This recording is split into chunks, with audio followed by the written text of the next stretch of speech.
مارے گئے مشال خان کو آبائی علاقے میں نماز جنازہ کے بعد سپرد خاک کر دیا گیا۔ مشال خان کے اہل خانہ غم سے نڈھال ہیں، انصاف کے منتظر ہیں۔ عبدالولی خان یونیورسٹی مردان میں تشدد سے جاں بحق ہونے والے طالب علم مشال کے نہ صرف گھر بلکہ علاقے میں بھی سوگ کا سماں ہے۔ ہم اس وقت طالب علم کے کمرے میں موجود ہیں اور یہاں پر ہمارے ساتھ ان کے فیملی ممبرز بھی موجود ہیں۔ ان سے بات چیت کرتے ہیں، پہلے ان کے والد اقبال سے بات کرتے ہیں، ان سے مشال کے بارے میں پوچھتے ہیں۔ اچھا یہ بتائیں کیسا بیٹا تھا وہ آپ کا؟ وہ تو بہت فرمان بردار بیٹا تھا اور کبھی ہم کو دکھ نہیں دیا ہے، بلکہ میرے بارے میں جب بھی آتا تو یہ بھائی کو اور بہنوں کو یہ بتاتا کہ اس اپنے والد کا بہت خیال رکھو، کیونکہ اس نے ہمارے ساتھ جتنے ہم بڑے ہوتے ہیں ہم اس کو سمجھتے ہیں، جتنا بڑے اور ہوں گے تو پھر اس کو ہم سمجھیں گے، کیونکہ اس نے کہا کہ گھر میں ہم نے اس سے بہت علم حاصل کیا ہے۔ اس کا رجحان کس طرف تھا؟ وہ برداشت والا اور صبر والا آدمی تھا، اور یہ کہ زیادہ تر جو ہے نا وہ جب چونکہ خود جرنلسٹ تھا تو جرنلسٹ کے حوالے سے جب وہ سسٹم کی بات کرتا تھا تو انصاف کے بارے میں زیادہ تر وہ حضرت عمر کے بارے میں کہا کرتا تھا، اور بقایا جو دور جدید ہے اس جدید نظام کا بھی وہ حامی تھا، کیونکہ یہ بھی ایک سائنسی دور ہے، اس سے تو وہ آنکھیں نہیں چرا سکتا۔ دوست احباب کیسے تھے اس کے؟ ان کو بھی جانتے ہوں گے آپ؟ یار زیادہ تر اس کی سر دوستی نہیں تھی، اس کا زیادہ تر دوست یہ کتاب تھا۔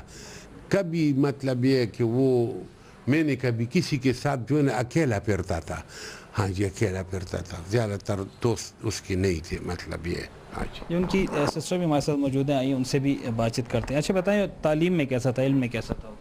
میرا بھائی جو تھا مشال خان وہ ایک نائس پرسنالٹی تھی، علم ان کا موضوع بیس تھا۔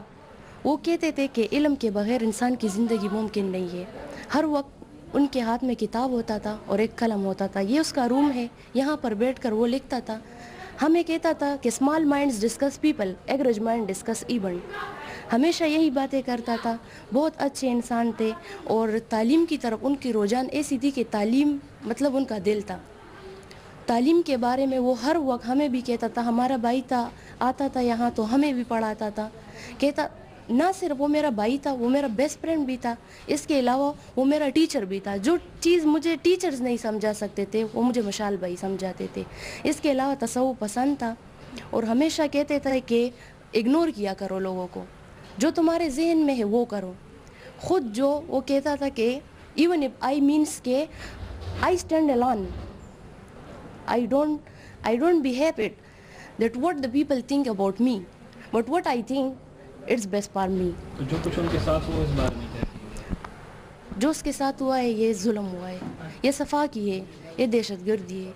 اس کی ایک وجہ یہ ہے کہ وہ جیسا انسان وہ بہت تصوف پسند انسان تھا، اس کی مائنڈ براڈ مائنڈڈ تھا۔ اس کے علاوہ وہ زیادہ تر سوچتا تھا، علم کی باتیں کرتا تھا، تو اس کے لیے یہ سب کچھ آئی تھنک کہ یہ اس کے ساتھ نہیں ہونا چاہیے تھا۔ یہ بہت صفاقی ہوئی ہے، کیوں ہوئی ہے اس کی ریزن ضروری ہے۔ آخری بار ملاقات ہوئی یا بات ہوئی فون پر تو کیا کہہ رہا تھا وہ؟ آخری بات جب میری ملاقات ہوئی تو جا رہا تھا یہاں سے، تو مجھے بہت اچھی باتیں کی، نصیحت کی کہ ماں باپ کی فرما برداری کیا کرو، جو لوگ تمہارے ساتھ جھگڑتے ہیں تو تم خود اپنے پاؤں اپنے پیروں پہ کھڑی ہو جاؤ اور اپنے لیے خود کچھ ایسا کرو کہ دنیا۔ لاسٹ ٹائم میں نے اس سے پوچھا کہ تمہارا ایم کیا ہے، تو اس نے مجھے جواب دیا، جواب میں بتایا کہ تمہارا ایم کیا ہے۔ میں نے کہا گولڈ میڈل۔ اس نے کہا کہ میرا جو ایم ہے وہ گولڈ میڈل نہیں ہے بلکہ نوبل پرائز ون کرنا ہے۔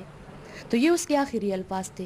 اس کے علاوہ مجھے یہ نصیحت کی کہ ماں باپ کی فرما برداری کرو، تعلیم پہ رجحان دو اور تم دنیا کی بیسٹ لڑکی بن جاؤ گی۔